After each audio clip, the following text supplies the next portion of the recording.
বাংলাদেশ ও যুক্তরাষ্ট্রের মধ্যে পারস্পরিক শুল্ক চুক্তি নিয়ে দ্বিতীয় দফার আলোচনা আজ থেকে শুরু হতে যাচ্ছে ওয়াশিংটনে।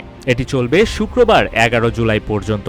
আলোচনার আয়োজক ইউএস ট্রেড রিপ্রেজেন্টেটিভ USTR, তারাই বাংলাদেশকে এই বৈঠকে অংশগ্রহণের জন্য আমন্ত্রণ জানিয়েছে।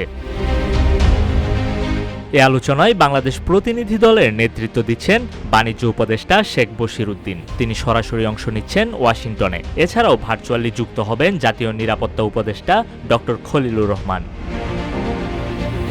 7 জুলাই প্রেসিডেন্ট ট্রাম্প যেসব দেশকে আনুষ্ঠানিক চিঠি পাঠান, বাংলাদেশ সেগুলোর মধ্যে প্রথম দিকেই আলোচনায় ফিরে আসে। অন্যদিকে আগ্রহী দৃষ্টিতে তাকিয়ে আছে ওয়াশিংটনও। RICL TMX, যুগের পর যুগ স্থাপনা থাকে মজবুত। বাণিজ্য সচিব, অতিরিক্ত সচিব সহ সরকারের উচ্চ পর্যায়ের প্রতিনিধি দল ইতিমধ্যেই যুক্তরাষ্ট্রে পৌঁছেছে। আলোচনা ঘিরে রয়েছে দ্বিপাক্ষিক অর্থনৈতিক সম্পর্কের নতুন সম্ভাবনা।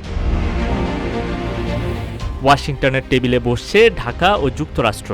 এই আলোচনা শুধু শুল্ক নয়, বরং রাজনৈতিক ও কৌশলগত সম্পর্কেও প্রভাব ফেলতে পারে। ট্রাম্প প্রশাসনের সঙ্গে ঘনিষ্ঠতা তৈরির এই চেষ্টাকে কূটনৈতিক ভারসাম্য রক্ষার নতুন কৌশল হিসেবেও পর্যবেক্ষণ করছেন বিশ্লেষকরা। নিউজ ডেস্ক, রূপালী বাংলাদেশ।